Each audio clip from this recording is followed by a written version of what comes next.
Hello दोस्तों, कैसे हैं आप सभी लोग। अच्छे होंगे आशा करते हैं। तो गुड मॉर्निंग, राधे राधे, राम नाम। आप सभी को हमारी चैनल के जुड़ने के लिए वेलकम, थैंक यू, धन्यवाद। चलिए दोस्त, हम लोग अपने टॉपिक को स्टार्ट करते हैं। और हम लोग फिजिक्स पढ़ रहे थे और फिजिक्स में आप लोगों का टॉपिक जो चल रहा था वो हम लोग क्या पढ़ रहे थे कि ग्रेविटेशन के बारे में हम लोग पढ़ रहे थे। तो ग्रेविटेशन में हम लोगों ने कई सारी बातें की थी, है ना। तो बहुत सारी चर्चाएं कर चुके थे हम लोग ग्रेविटेशन के बारे में, क्या होता है, कैसे होता है, कहाँ पे क्या चीज़ें होती हैं, ये सारी चर्चा हम लोग कर चुके हैं, है ना। तो आज हम लोग बिना समय को बिताते हुए, कहने का मतलब ये है कि हम लोग जो पढ़ रहे थे उसी को आगे की ओर कंटिन्यू करते हैं, है ना। कहने का मतलब है कि हमने आपको जो गुरुत्वाकर्षण का नियम होता है या लॉ ऑफ ग्रेविटेशन का, उसके बारे में बहुत सारी चर्चा की थी और ये बताया था कि ये नियम जो है वो किसने दिया था, क्या कैसी चर्चाएं हुई थी। अगर हम दूरी को अगर 2 गुना कर दें तो उसके आकर्षण बल पर क्या प्रभाव पड़ेगा, है ना, या ग्रेविटेशन बल पर, फोर्स पर क्या प्रभाव पड़ेगा या क्या इफेक्ट पड़ेगा। तो इन सारी चीज़ों पर हमने चर्चा कर चुके थे और आज हम पढ़ने वाले हैं कुछ अलग। अलग का मतलब क्या है कि हमने ये देखा था कि एक व्यक्ति मिला था जिसका नाम था क्या, न्यूटन। आपने कहानी सुनी होगी सेव के बारे में। एक सेव था, तो न्यूटन ने क्या कहा कि भाई देखो, न्यूटन ने ये कहा कि जो सेब है, न्यूटन मतलब एक कहानी सुनाते हैं आपको, फिर इसके बाद में इसके बारे में चर्चा करते हैं। आपसे ग्रेविटी के बारे में पूछ रहे हैं कि ग्रेविटी होती क्या है, मतलब गुरुत्वीय होता क्या है, इसके बारे में आज चर्चा करने वाले हैं। इसमें बहुत सारे क्वेश्चन बनते हैं जिसको आपको एक एक बारीकी से समझते चलना है और सारी चीज़ों को नोट करते चलना है, ठीक है। पहले आप कहानी सुनिए, उस कहानी से आपको बहुत जल्दी समझ में आएगा। समझे आप। न्यूटन थे, न्यूटन साहब पेड़ के नीचे लेटे हुए थे और क्या होता, अचानक से एक सेब गिरता उनके ऊपर और वो लेटे सो रहे थे। जैसे सेब गिरा तो उन्होंने कहा किसने मारा। वो तेजी से जगे, एकदम गुस्सा में आए, बोले किसने मारा, किसने मारा। देखा आसपास तो कोई नहीं हुआ। फिर उन्होंने देखा कि यार सेब पड़ा है। फिर उन्होंने ये देखा कि यार हम सेब कहाँ से आए। तो देखा क्या कि पेड़ जो था वो सेब का ही पेड़ था जिसके नीचे वो लेटे हुए थे। तो उन्हें एक दिमाग में बात घूमी कि यार ये जो सेब है ये पृथ्वी पर ही क्यों गिरा, ये ऊपर क्यों नहीं चला गया। ये बात उनके दिमाग में चलने लगी। देखो, साइंटिस्ट होता है। अगर वहाँ हम होते या आप होते तो उस सेब को क्या करते, उठा के खा लेते। इतना दिमाग थोड़ी ना लगाता कि ये ऊपर नहीं गिरा, ये नीचे नहीं गिरा, या ऊपर क्यों नहीं चला गया, नीचे क्यों नहीं आया। हम लोग इतनी चीज़ों को तवज्जो नहीं देते, जैसे मिलता खा लेते आराम से, है ना। तो देखिए, वो एक साइंटिस्ट था, उसने इस बात को समझा और इस एक एक पॉइंट को उसने लेकर के चला साथ में। तो क्या, फिर उसने खोज की इस बात की। तो उसने क्या किया, देखिए, उसने ये कहा भैया जो हमारी पृथ्वी है, इस जो बल है, मान चलिए ये पृथ्वी है और ये एक सेब है, ठीक, सेब रखा था। तो ये कहा कि जो सेब है इसका द्रव्यमान ma है, ठीक। और कहने का मतलब है कि अब इस जो सेब है इस पर कितना बल लग रहा है। तो उन्होंने ये बताया कि F बराबर mg लग रहा है, ma इंटू mg। ma आपका सेब का द्रव्यमान है और g गुरुत्वीय त्वरण है। इसके बारे में इन्होंने ये बात बताई। अगर आपको ये चीज़ समझ में नहीं आ रही तो अगला समझे। इन्होंने ये बताया कि मान के चलिए हम ये खड़े हुए हैं रोड पर, ठीक, तो हमारे जो पृथ्वी है हम पर कितना बल लगा रही है। कहने का मतलब यही तो है, मतलब हमारा बल कितना है। कहने का मतलब ये हुआ कि हमारा भार कितना है। सीधा सीधा बात समझे आप। इस सेब का भार कितना था, तो m इंटू जी था, ठीक। तो अब इसने ये कहा कि हमारा भार कितना है, तो आप क्या करेंगे, m आपका अगर द्रव्यमान होगा और यहां पर जितना गुरुत्वीय त्वरण होगा पृथ्वी पे, आप उतना मल्टीपल करके आपके क्या बता देंगे कि आपका भार है ये। बताएंगे कि नहीं आप? ठीक, तो बात समझिए। अगर आपसे यहाँ भी कहा जाता तो आप ये कह देते कि आपका जो द्रव्यमान आपका भार जो है वो ma/g है। समझ में आई बात? तो इतना समझे, फिर कहा क्या था उसके बारे में हम चर्चा करते हैं। देखिए, जो न्यूटन साहब हुए उन्होंने एक बात देखी कि यार हमें ये बात तो पता चलती है कि पृथ्वी है, इस पृथ्वी का कुछ द्रव्यमान है। ठीक, इस पृथ्वी का कुछ द्रव्यमान है जिसका नाम है m मान लेते हैं। अर्थ मतलब जो मास है वो किसका है? अर्थ का। और इन्होंने ये बताया कि जो रेडियस है वो त्रिज्या किसकी है? आरी है। ये आपकी पृथ्वी की त्रिज्या है। ठीक, एक एक पॉइंट समझना है आपको। तो हमने आपको कल ये बताया था कि जो आपका क्या है कि गुरुत्व, देखिए इन्होंने एक बात सोची। क्या सोची? कहा यार ये बात तो तय है कि सेब का कुछ द्रव्यमान है और पृथ्वी का भी कुछ द्रव्यमान है। तो हमने आपको जो गुरुत्वाकर्षण या कह सकते हैं कि ग्रेविटेशन ऑफ लॉ बताया था, उसमें यह बताया था कि जिस वस्तु का द्रव्यमान अधिक होगा उसके पास उतना ही आकर्षण बल अधिक होगा। कहने का मतलब गुरुत्वाकर्षण बल उसमें अधिक होगा, मतलब वो अपनी ओर खींचने की शक्ति अधिक रखेगी। बात समझ में आई आपको? जैसे हमने आपको डस्टर और मार्कर के बारे में बताया था कि इसमें द्रव्यमान किसका है? इसका ज़्यादा है, डस्टर का। तो ये डस्टर जो है ना वो मार्कर को खींचने की कोशिश ज़्यादा करेगा, है ना? यही बात बताई थी, तो यही तो लागू हो रही ना। इन्होंने एक बात अब दिमाग में सोची कि यार इसका मतलब ये है कि पृथ्वी का द्रव्यमान जो है वो अधिक है और सेब का जो द्रव्यमान है वो कम है। इसीलिए सेब का आकर्षण जो हुआ वो कहाँ की ओर हुआ? पृथ्वी की ओर। अगर पृथ्वी का द्रव्यमान कम होता तो ये सेब पृथ्वी पर वापस कभी नहीं आता। समझ में आई बात? समझिए आप।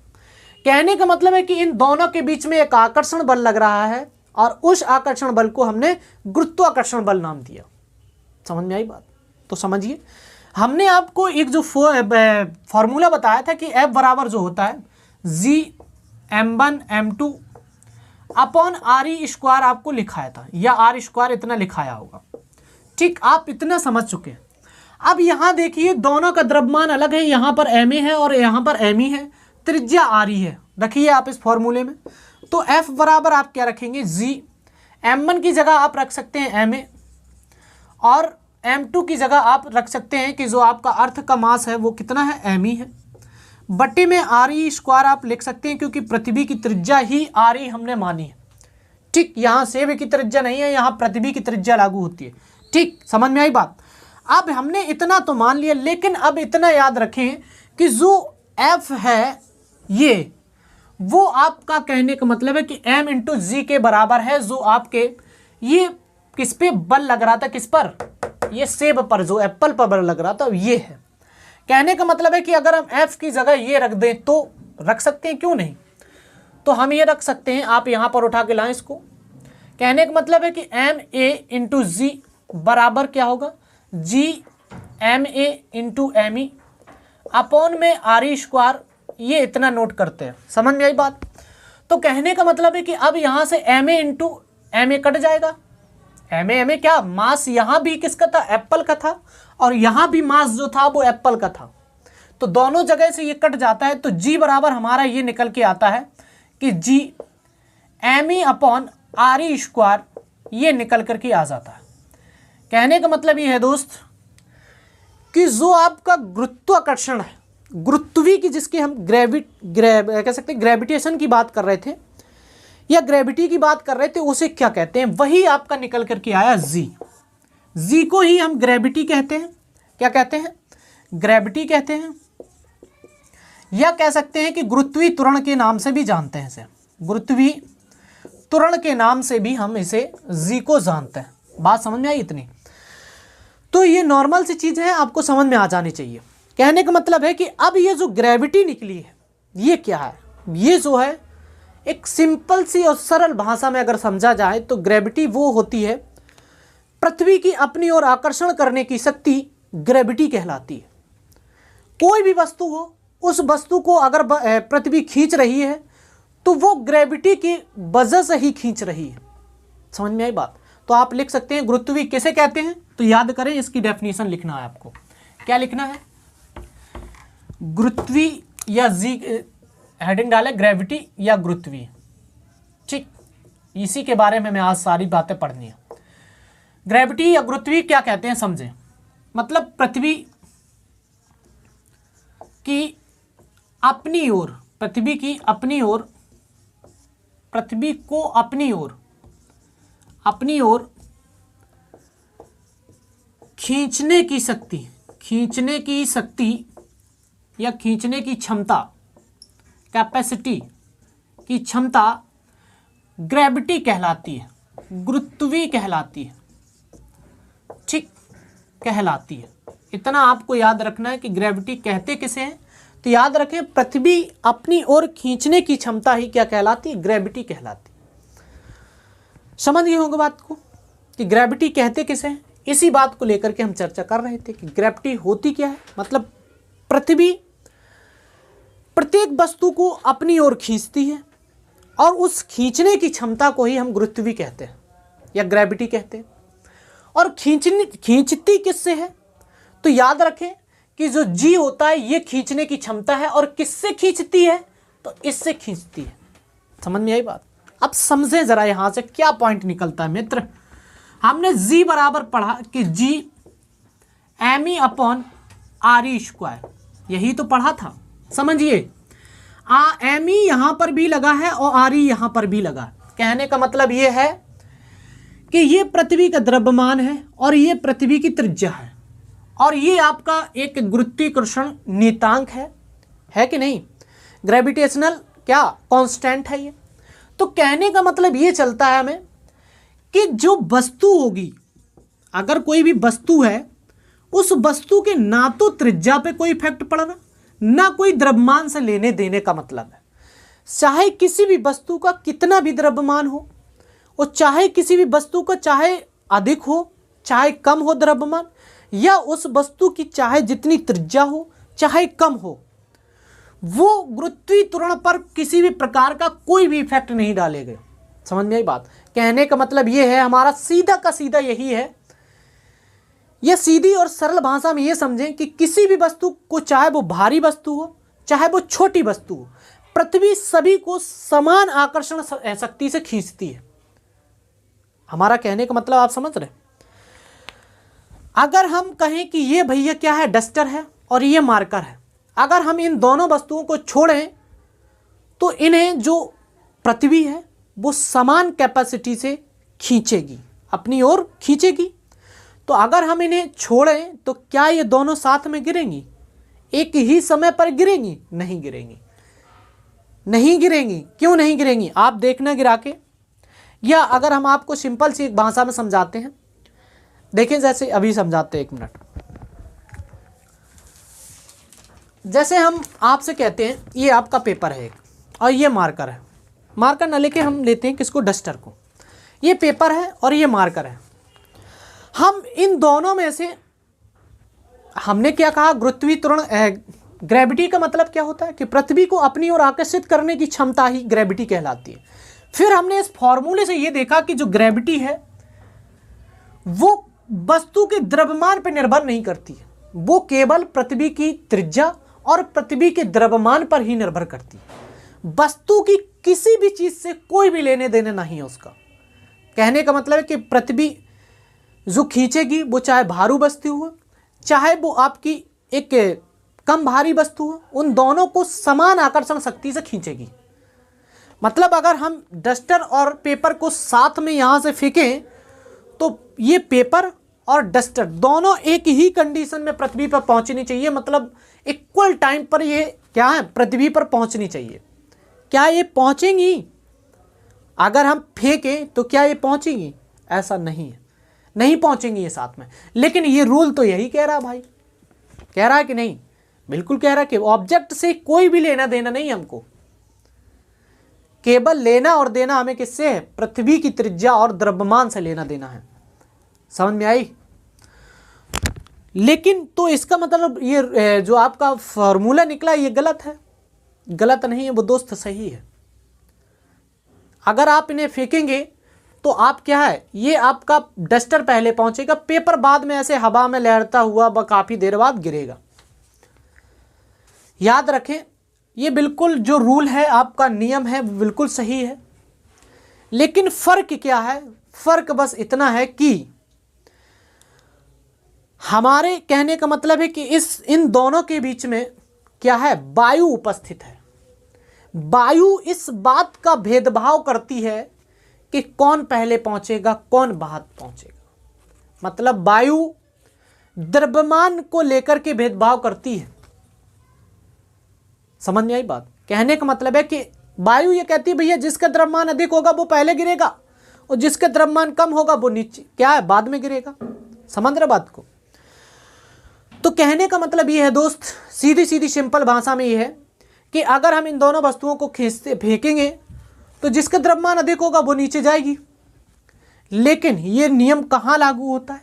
जहाँ पर वैक्यूम उपस्थित होती है, अर्थात कह सकते हैं कि जहाँ पर निर्वात उपस्थित होता है वहाँ पर ये नियम आपका लागू होता है।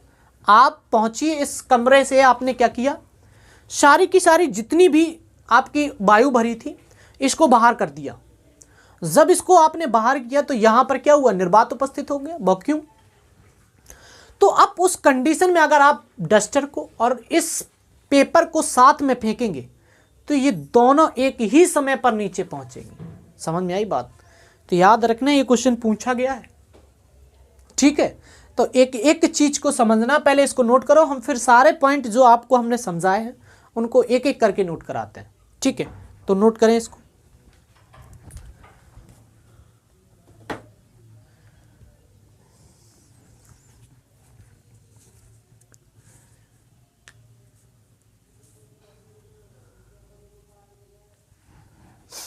चलिए, हो गया होगा नोट?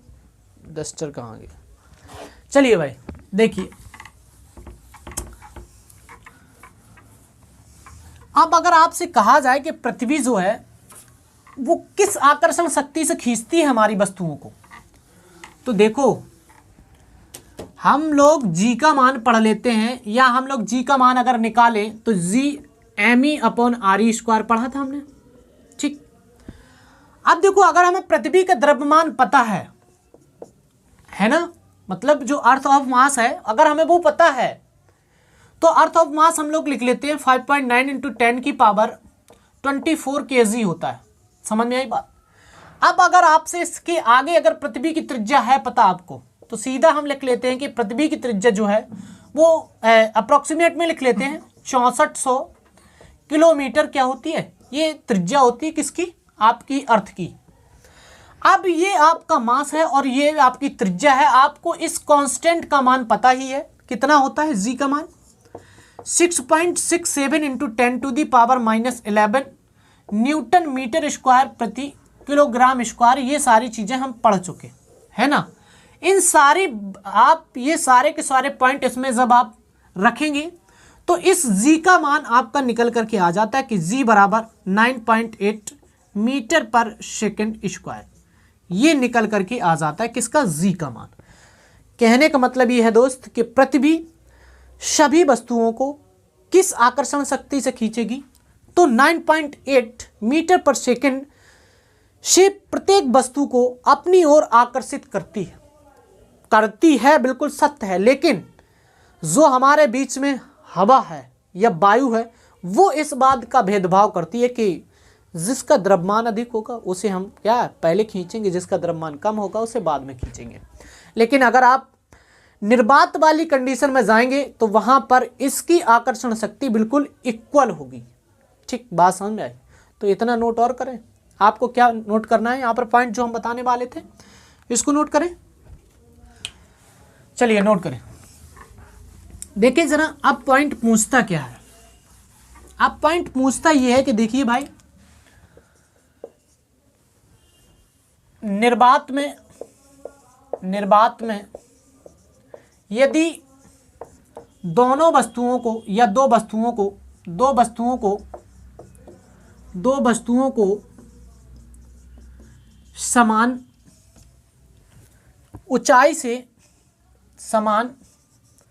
ऊंचाई से फेंका जाता है, या छोड़ा जाए, फेंका जाए या छोड़ा जाए, छोड़ा जाए तो समान समय में पृथ्वी पर पहुंचेंगी, समान समय में पृथ्वी पर पहुंचेगी। ठीक, क्या है, समान समय में या इक्वल टाइम जो होगा उसमें आपकी जो कह सकते हैं जो वस्तुएं होंगी वो पहुंचेंगी। ठीक है, याद रखना ये कहाँ की बात है, निर्बात की बात है। कहने का मतलब है कि यहाँ पर वैक्यूम जो है वो उपस्थित होना चाहिए, अगर आपकी वायु उपस्थित है तो नहीं पहुंचेगी। ठीक है, समझ में आई बात, तो याद रखें इस बात को। और इन कंडीशनों को जो हमने बताई है, इन चीज़ों को अगर हम नहीं नोट करा पा रहे हैं तो आप उन चीज़ों को जो हमने बताई हैं वो आप एक्स्ट्रा फैक्ट के रूप में आप नोट करके लिख सकते हैं। ठीक है, तो नोट करें इसको भी, फिर हम आपको क्या है बताते हैं इसके बारे में और कुछ क्वेश्चन जो आपको याद करने हैं। ठीक है, तो नोट करो इसको।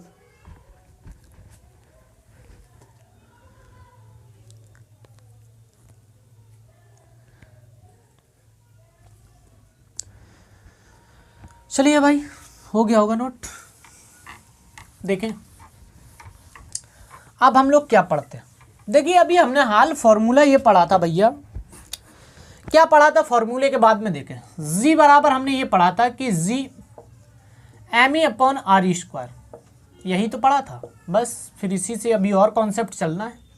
कहने का मतलब है कि अगर हम इसको देखें कि जी जो होता है वो इनडायरेक्टली प्रोपोर्शनल होता है किसके, RE² के।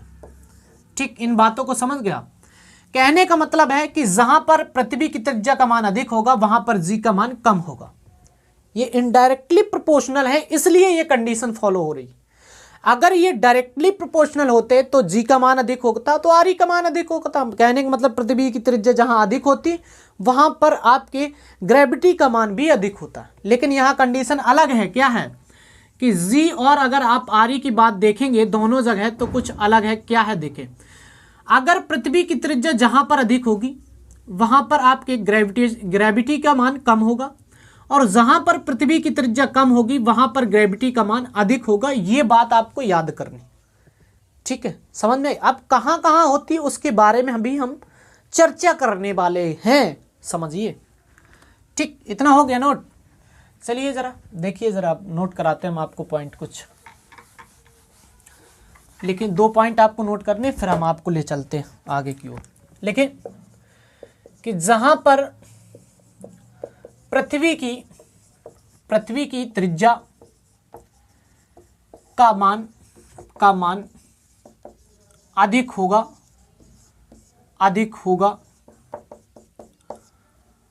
जहां पर पृथ्वी की त्रिज्या का मान अधिक होगा वहां पर गुरुत्वीय त्वरण का मान क्या होगा, गुरुत्वीय त्वरण का मान कम होगा। ठीक है, समझ रहे बात को। जहां त्रिज्या अधिक होगी गुरुत्वीय त्वरण का मान कम होगा। ठीक, अरे यार फॉर्मूला हम पढ़ रहे हैं ना, बस इसको कॉन्सेप्ट को लेके चलो, बस RE² है ना, इसको लेके चलना। अगर R अधिक हुआ तो ये कम हो जाएगा, अगर ये अधिक हुआ तो ये मतलब एक दूसरे के इनडायरेक्टली प्रोपोर्शनल है। अगला पॉइंट लिखें कि जहां पर पृथ्वी की त्रिज्या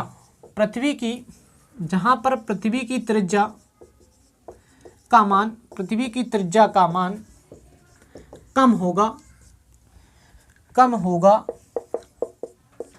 वहां पर गुरुत्वीय त्वरण का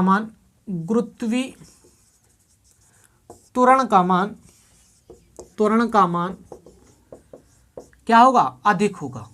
ठीक, इन चीजों को आपको अधिक होगा, ये चीज आपको नोट करनी है और आपको बहुत अच्छे से एक बात को समझ रहे बात को। तो इसको नोट करें, फिर इसके बाद में आगे चलते हैं और कुछ कॉन्सेप्ट बताते हैं कि पृथ्वी की त्रिज्या कहाँ अधिक होती है, किस जगह पर क्या होती है, या जो आपके पोल होते हैं या इक्वेटर होती है कहाँ पर कितनी होती है त्रिज्या के बारे में डिस्कस करते हैं। फिर आपको एक एक पॉइंट लिखाएंगे कि किस जगह पर अधिक होगी, किस जगह पर कम होगी, तो क्यों होगी, ये बातें करनी है हम लोगों को। तो नोट करें इसको।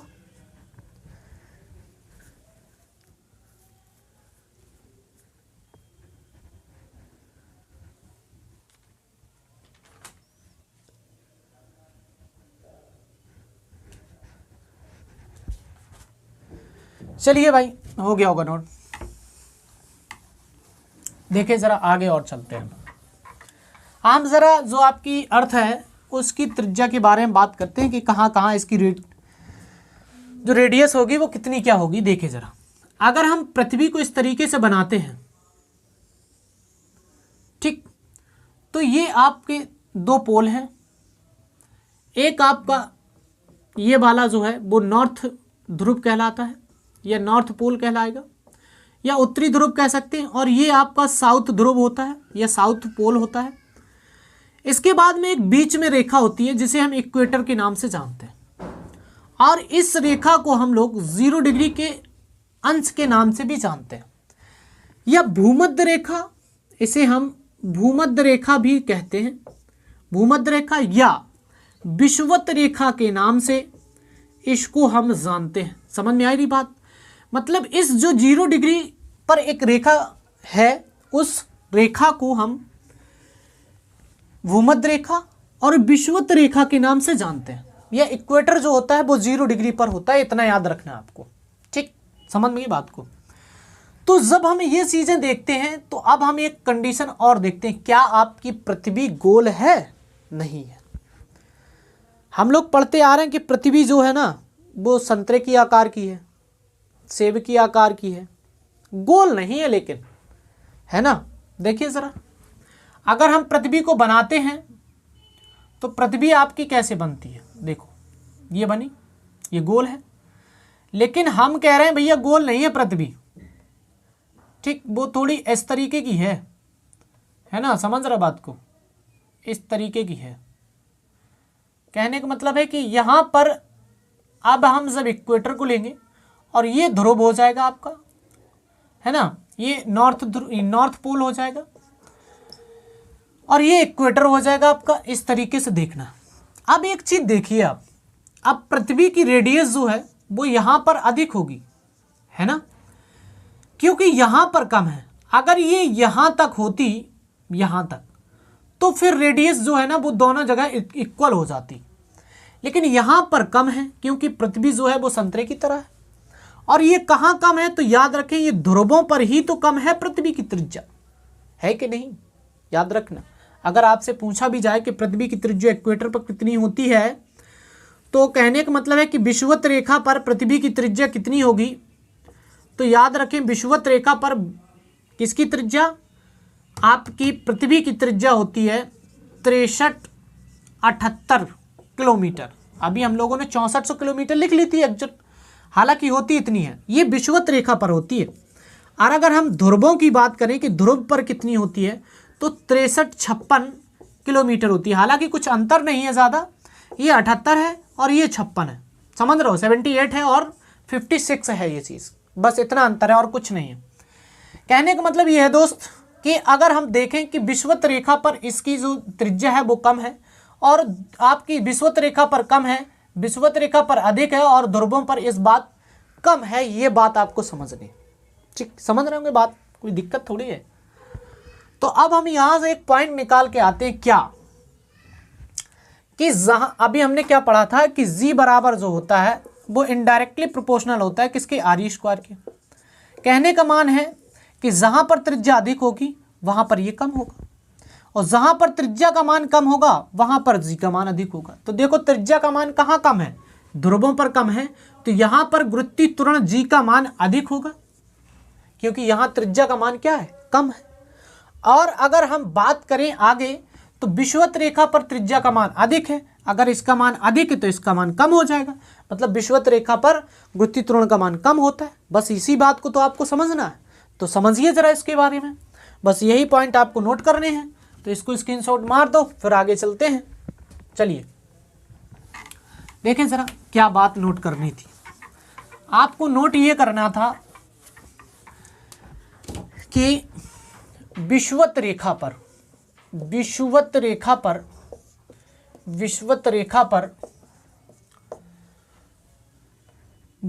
त्वरण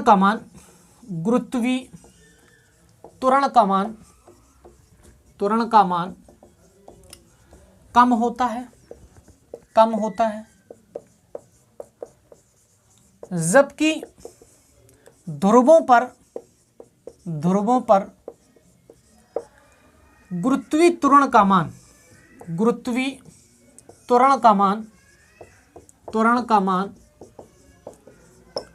क्या होता है? अधिक होता है। क्योंकि अधिक होता है, इसलिए ये चीजें हैं, क्योंकि ध्रुवों पर आपकी त्रिज्या का मान कम है, इसलिए यहां पर गुरुत्वीय त्वरण का मान अधिक है, और यहां पर त्रिज्या का मान अधिक है, इसलिए यहां पर गुरुत्वीय त्वरण का मान कम है। ठीक है, बात समझ में आ रही है कि नहीं? इतनी चीजें आपको आ गई होंगी, कोई ज्यादा बड़ी बातें नहीं है। तो वो तो आप लोगों जानते ही हैं कि पृथ्वी जो है ना वो संतरे की तरह है, और वहाँ पर उसकी आपकी त्रिज्या कम हो जाती, तो यहाँ पर श्योर बात है कि जब जहाँ पर त्रिज्या का मान कम होगा वहाँ पर गुरुत्वीय त्वरण का मान अधिक होगा। बस यही सीधे सीधे कॉन्सेप्ट हैं, तो आपको समझ में आ गए होंगे, तो इसको नोट करें। और एक और अगला कॉन्सेप्ट हम आपको बताने वाले हैं। ठीक है, नोट करें जरा इसको।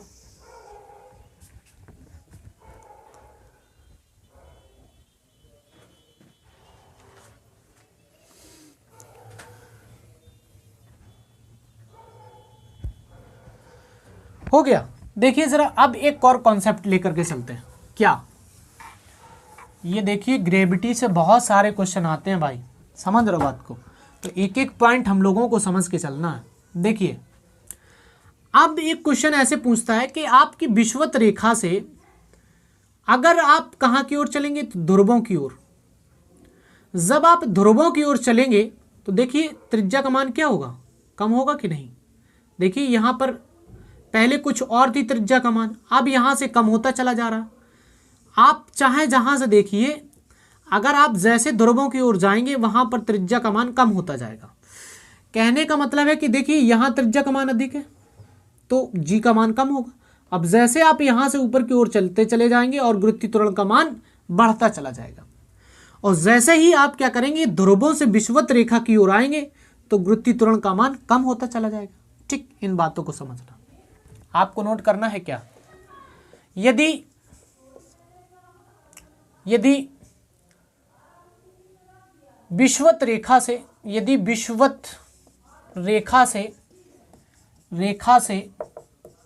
ध्रुवों की ओर जाने पर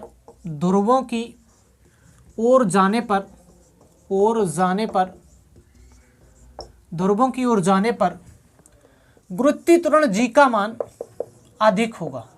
ठीक, क्योंकि वहां पर क्या है, त्रिज्या का मान कम होता चला जाता है, अधिक होगा। ठीक, इतना पॉइंट एक ये नोट करना। और अगला पॉइंट कि जब ध्रुवों से विषुवत रेखा की ओर आते हैं, तो विषुवत रेखा की ओर आते हैं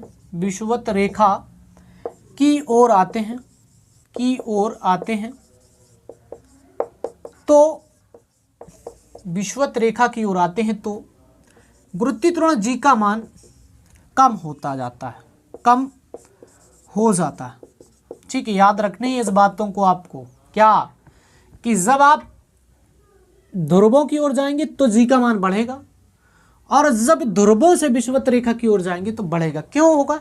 क्योंकि जब आप यहाँ की ओर आते हैं तो आपकी रेडियस होती है वो कम होती है, इसलिए एक आपका गुरुत्वीय त्वरण का मान बढ़ जाता है। और जब हम विषुवत रेखा से ध्रुवों से और कहाँ की ओर जाते हैं, इक्वेटर की ओर जाते हैं, ये पोल से इक्वेटर की ओर जाते हैं, तो ये मान क्या होता है, घटता है या बढ़ता है। तो इस प्रकार की कंडीशनें होती जाती हैं। ठीक, बात समझ में आ रही? तो हम लोग दोस्त यहीं तक पढ़ते हैं आज के लिए। कल फिर हम लोग क्या करें, आगे और समझेंगे। इसमें बहुत सारे कॉन्सेप्ट हैं दोस्त, एक एक बारीकियों को समझते चलना है। ठीक, अभी आपका ग्रेविटी ख़त्म नहीं हुआ, बहुत सारी चीज़ें हैं इसमें। ठीक है, समय को ना अफजाई करते हुए पढ़ते रहें दोस्त। और एग्ज़ाम आप लोगों की चल ही रहे हैं ग्रुप डी वाले, तो उनको भी देखते रहें कैसा क्या एग्ज़ाम हो रहा है, कैसे पैटर्न क्वेश्चन के आ रहे हैं, है ना। इन सारी चीज़ों को देखते रहें। और हम अपने बात को यहीं तक रोकते हैं। और तो जो लोग हमारे चैनल पे जुड़ रहे हैं वो लोग क्या करेंगे, लाइक करेंगे, शेयर करेंगे और सब्सक्राइब करेंगे। और अगर आपको कोई भी क्वेश्चन को लेकर के कोई डाउट है तो आप कमेंट बॉक्स में अवश्य बताएं। ठीक है, थैंक यू, धन्यवाद, ऑल द बेस्ट।